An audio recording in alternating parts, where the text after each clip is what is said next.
کہ رسول اللہ صلی اللہ علیہ وسلم نے فرمایا ایک مسلمان کی ہر چیز دوسرے مسلمان پر حرام ہے، اس کا خون اور اس کا مال اور اس کی عزت و آبرو۔ ایک اور جگہ پر آتا ہے کہ نبی صلی اللہ علیہ وسلم نے منا میں صحابہ سے مخاطب ہو کے فرمایا تم جانتے ہو یہ کون سا دن ہے؟ انہوں نے کہا اللہ اور اس کا رسول بہتر جانتے ہیں۔ کیا انہیں نہیں پتا تھا؟ لیکن صحابہ احترام میں ایسا کہہ رہے ہیں، تو آپ نے فرمایا یقیناً یہ حرمت والا دن ہے۔ پھر آپ صلی اللہ علیہ وسلم نے پوچھا کیا تم جانتے ہو یہ کون سا مہینہ ہے؟ انہوں نے کہا اللہ اور اس کا رسول بہتر جانتے ہیں۔ تو آپ نے فرمایا یہ حرمت والا مہینہ ہے۔ پھر آپ نے پوچھا تم جانتے ہو یہ کون سا شہر ہے؟ انہوں نے کہا اللہ اور اس کا رسول بہتر جانتے ہیں۔ تو آپ نے فرمایا یہ حرمت والا شہر ہے۔ پھر فرمایا بے شک اللہ نے تمہارے خون، تمہارے مال، تمہاری عزتیں آپس میں تمہارے لیے اسی طرح حرام کی ہیں جس طرح تمہارے اس دن، تمہارے اس مہینے اور تمہارے اس شہر کی حرمت ہے۔ تم اس دن کو محترم سمجھتے ہو، اس مہینے کو محترم سمجھتے ہو، اس جگہ کو محترم سمجھتے ہو، لیکن یاد رکھو مومن کا احترام اس سے بڑھ کے ہے۔ ان احادیث کی روشنی میں اور آپ اپنے دلوں کا جائزہ لیں، کیا واقعی ہم احترام کے اس معیار پر پورے اترتے؟ سوچئے، غور کیجئے، اپنے والدین کے احترام کو دیکھیے، اپنے خاندان کے بزرگوں کو دیکھیے، اپنے سے بڑے افراد کو دیکھیے عمر میں، اپنے ساتھیوں کو، اپنے خدمتگاروں کو، ان کا کتنا احترام ہے، کیونکہ انسان تو وہ بھی ہیں۔ کچھ معلوم نہیں قیامت کے دن ان کا درجہ کہیں بلند ہو اور آپ وہ نیچے بیٹھے ہوں۔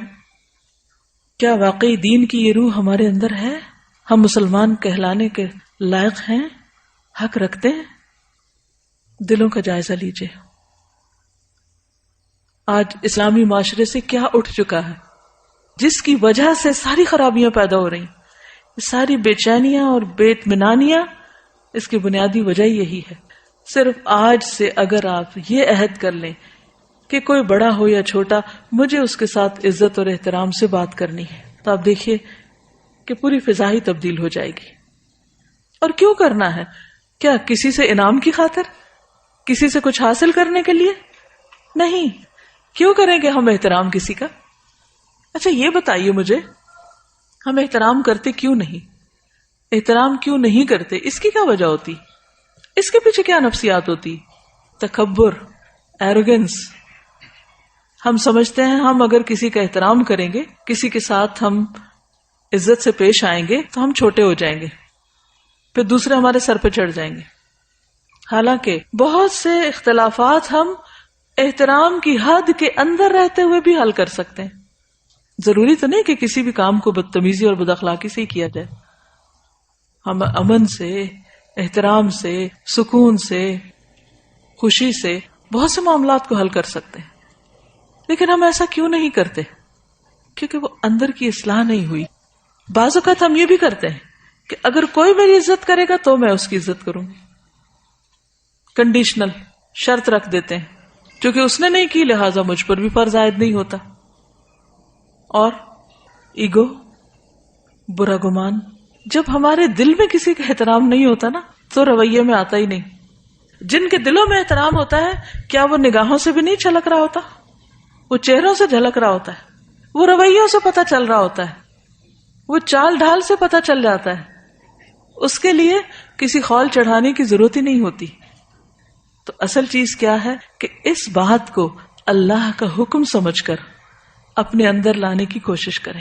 جب وہ اندر آ جائے گی تو باہر خود بخود آ جائے گی۔ یہی دین کا طریقہ ہے، اسی کا نام تزکیہ ہے۔ نبی صلی اللہ علیہ وسلم صرف کتاب کی تعلیم دے کر نہیں چلے گئے، بلکہ آپ نے لوگوں کا تزکیہ کیا۔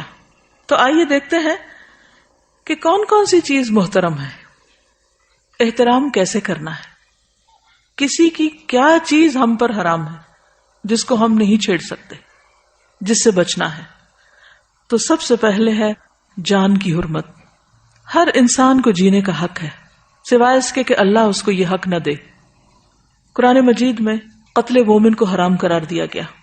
سورۃ النساء 93 میں فرمایا وَمَن يَقْتُلْ مُؤْمِنًا مُتَعَمِّدًا فَجَزَاؤُهُ جَهَنَّمُ خَالِدًا فِيهَا وَغَضِبَ اللَّهُ عَلَيْهِ وَلَعَنَهُ وَأَعَدَّ لَهُ عَذَابًا عَظِيمًا۔ اور جو کوئی کسی مومن کو قصدن قتل کر ڈالے یعنی جان بوجھ کے قتل کر دے، اس کی سزا جہنم ہے جس میں وہ ہمیشہ رہے گا. اس پر اللہ تعالیٰ کا غضب ہے، اللہ تعالیٰ نے اس پر لعنت کی ہے اور اس پر اس کے لیے بہت بڑا عذاب تیار کر رکھا ہے. حدیث میں آتا ہے حضرت ابو ہریرہ رسول اللہ صلی اللہ علیہ وسلم کا یہ فرمان ذکر کر رہے تھے کہ اگر تمام آسمانوں اور زمین والے کسی مومن کے قتل میں شریک ہوں تو اللہ تعالیٰ ان سب کو جہنم میں دھکیل دے گا. یعنی صرف ایک شخص نہیں، اگر ایک کے قتل میں 10 لوگ شریک ہیں تو وہ 10 کے 10، اور اگر سارے آسمان والے اور سارے زمین والے تو وہ سارے کے سارے.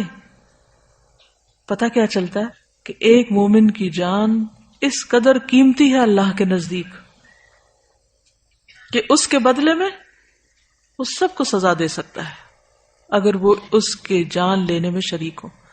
آج آپ دیکھیے کہ ہمارے معاشرے میں کتنی چھوٹی چھوٹی باتوں پر قتل ہو جاتے ہیں، مثلا جائیداد، خاندانی دشمنیاں، چھوٹی سی بات سے غصے میں فلیئر اپ ہو جانا، اور شک کی بنیاد پر، کھیل میں ہار جیت پر قتل ہو رہا ہے، غیرت کے نام پر، بعضوں کو صرف شک کی بنیاد پر، گمان کی بنیاد پر، تعصبات کی بنیاد پر، مذہبی بنیادوں پر، حسد کی وجہ سے. کسی دن کا کوئی اخبار اٹھا لے بغیر کسی امتیاز کے، کوئی اخبار کسی بھی دن کا قتل کی خبر سے خالی نہ ہوگا. اور وہ بتا رہی ہے کہ میاں بیوی میں جھگڑا ہوا، بیوی نے 6 ماہ کی بچی کو چھت سے اٹھا کے پھینک دیا. ان گنت کہانیاں ہیں قتل کی، حالانکہ اللہ کے نزدیک اتنا بڑا جرم، اور پھر خصوصاً بے گناہ کا قتل. رسول اللہ صلی اللہ علیہ وسلم ایک خطبے میں فرما رہے تھے، امید ہے کہ ہر ایک گناہ اللہ تعالیٰ معاف فرما دے گا سوائے اس شخص کے جو کسی مومن کو جان بوجھ کر قتل کرے، جو کسی مومن کو جان بوجھ کر قتل کر دے، یا جو شخص کفر کی حالت میں مرے. اور قیامت کے دن سب سے زیادہ مفلس وہ شخص ہوگا کہ جو بہت سی نیکیاں لے کر آئے گا لیکن اس کے ساتھ ساتھ اس نے کسی کو گالی دی ہوگی، کسی پہ تہمت لگائی ہوگی، کسی کا مال کھایا ہوگا، کسی کا خون بہایا ہوگا، کسی کو مارا ہوگا. سب لوگوں کو اس آدمی کی نیکیاں دے دی جائیں گی، اور اگر اس کی نیکیاں ان کے حقوق کی ادائیگی سے پہلے ختم ہو گئیں تو ان لوگوں کے گناہ بھی اس آدمی پہ ڈال دیے جائیں گے، پھر اس کو جہنم میں ڈال دیا جائے گا. وہ صرف اپنے گناہوں کی سزا نہیں بھگتے گا بلکہ اس کے ساتھ ساتھ باقی سب کے گناہوں کی سزا بھی بھگتے گا جن پر اس نے دنیا میں ظلم کیا تھا. حدیث میں آتا ہے نبی صلی اللہ علیہ وسلم نے فرمایا، اس ذات کی قسم جس کے قبضے میں میری جان ہے، مومن کا قتل کرنا اللہ کے نزدیک تمام دنیا کے تباہ ہونے سے زیادہ ہے. سوچئے اس بات کو، یعنی تمام دنیا کا زوال، تمام دنیا کا ختم ہو جانا. اللہ نے دنیا میں کیا کچھ بنایا ہوا، سمندر ہے، پہاڑ ہیں، دریا، درخت، طرح طرح کے پھل، بے شمار نعمتیں، آپ گن نہیں سکتے دنیا میں جو کچھ ہے. لیکن اللہ نے یہ سب کچھ کس کے لیے بنایا؟ انسان کے لیے بنایا. اور اگر انسان کو کوئی ختم کر دے تو باقی چیزوں کی کیا ویلیو ہے؟ کچھ بھی تو نہیں. لہذا پوری دنیا کا زوال ایک طرف اور مومن کا قتل ایک طرف، اتنا سنگین اور بڑا جرم. قتل کرنا تو جرم ہے ہی، مسلمان بھائی پر اسلحہ لہرانا بھی منع ہے. حدیث میں آتا ہے رسول اللہ صلی اللہ علیہ وسلم نے فرمایا، جب مسلمان اپنے بھائی پر اسلحہ لہرائے یعنی مثلا تلوار ہے تو اٹھائے، یا چاقو دکھائے، یا کوئی بندوق کی نالی اس کی طرف پھیرے، تو فرشتے ہمیشہ اس پر لعنت کرتے رہتے ہیں یہاں تک کہ وہ اس کو نیام میں داخل کر لے، یعنی واپس ڈال لے. یعنی کسی کی طرف اسلحے کے ساتھ پوائنٹ آؤٹ کرنا جو ہے وہ بھی منع ہے. کہاں یہ کہ اٹھا کے کسی کو کچھ مار دے کوئی. اچھا، اس کو کیوں منع کیا گیا؟ اس پر کیوں لعنت کی گئی؟ یعنی اسلحے کو لہرا کے کسی کو ڈرانا یا اس کی طرف اس کا رخ کرنا. کچھ پتہ نہیں کہ کس وقت غلطی سے ہی گولی چل جائے، یا شیطان اس کو صرف کھیل کھیل میں دکھاتے ہوئے دوسرے پہ جا مارنے کی دعوت دے. خوف زدہ کرنا بھی منع ہے. میں جانتی ہوں ایک ایسی ماں کو جس کا تڑپ تڑپ کر برا حال تھا، اور اس کی وجہ صرف یہی تھی کہ دوست اکٹھے تھے، ان کے پاس اسلحہ تھا، اور وہ صرف جوک کر رہے تھے، اور اسی میں گولی چل گئی اور بچہ فوت ہو گیا. اور اس ماں کو کسی پل کسی پہلو قرار نہیں آ رہا تھا کہ یہ کیا ہو گیا. وہ جانے والا تو چلا گیا، لیکن لواحقین پیچھے جتنا تڑپتے ہیں اس تکلیف کا بھی آپ اندازہ کیجئے. اور اس میں انٹینشن نہیں تھی، قتل خطا تھا، لیکن کیا تھا؟ اس حدیث سے لا علمی کہ مذاق میں بھی یا کسی بھی طرح آپ لہراؤ بھی نہیں، نکال کے کسی کو ڈراؤ بھی نہیں. آج کل بچوں کے ٹوائز بھی بعض اوقات ایسے ہوتے ہیں، واٹر گنز جو ہیں ان میں پانی بھر کے ایک دوسرے کے اوپر پھینکتے رہتے ہیں اور وہ اسی کی پریکٹس ہوتی رہتی ہے. موویز ایسی دیکھتے ہیں، گیمز ایسی ہیں کہ جس میں باقاعدہ بیٹھ کے وہ سب کچھ اسکرین کے اوپر ہر وقت خون دیکھ رہے ہیں. تو آپ دیکھیے کہ جب اتنا کرائم دیکھا جاتا ہے تو پھر ذہن مسخ ہو کے رہ جاتے ہیں، اور پھر ان کرائمز کو کرتے وقت جھجک ہی نہیں ہوتی، حیا ہی نہیں ہوتا، کوئی خوف ہی نہیں ہوتا. بعض اوقات مائیں بچوں کی طرف جو بھی چیز ہاتھ میں ہوتی، چوری ہو، کینچی ہو، چمٹا ہو، کچھ ہو، کوئی سلائی ہو، اس سے بھی وار کرتی رہتی، اور بعض اوقات چھٹ بھی جاتا ہے، تو اس سے بھی بچنا چاہیے. ابن عباس سے روایت ہے کہ نبی صلی اللہ علیہ وسلم نے فرمایا، لوگوں میں سب سے زیادہ مبغوض اللہ کے ہاں 3 لوگ ہیں، سخت ناپسندیدہ. نمبر 1 حرم میں ظلم کرنے والا، نمبر 2 اسلام میں جاہلیت کا طریقہ تلاش کرنے والا، اور نمبر 3 کسی شخص کا خون ناحق طلب کرنے والا، یعنی کسی شخص کے پیچھے پڑنے والا کہ وہ ملے تو اس کو مار ڈالے.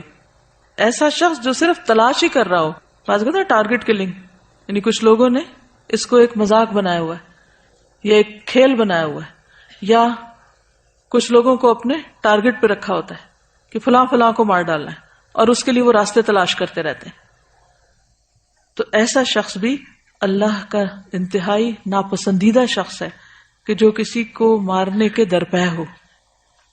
بے جا خون جنت کے دروازے پر رکاوٹ بن جائے گا.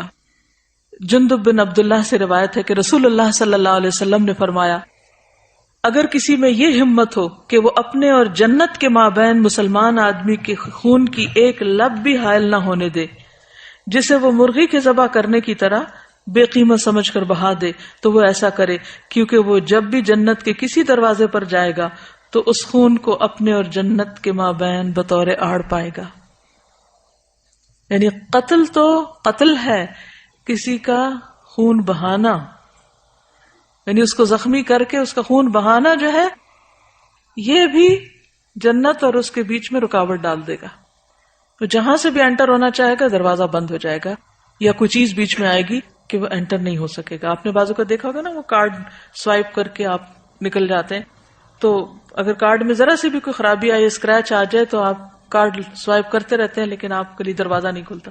آپ دوسری طرف سے انٹر ہونا چاہتے ہیں، تیسری اور ٹرین جا رہی ہوتی ہے اور آپ پریشان ہوتے ہیں کہ میں پیچھے رہ رہا ہوں.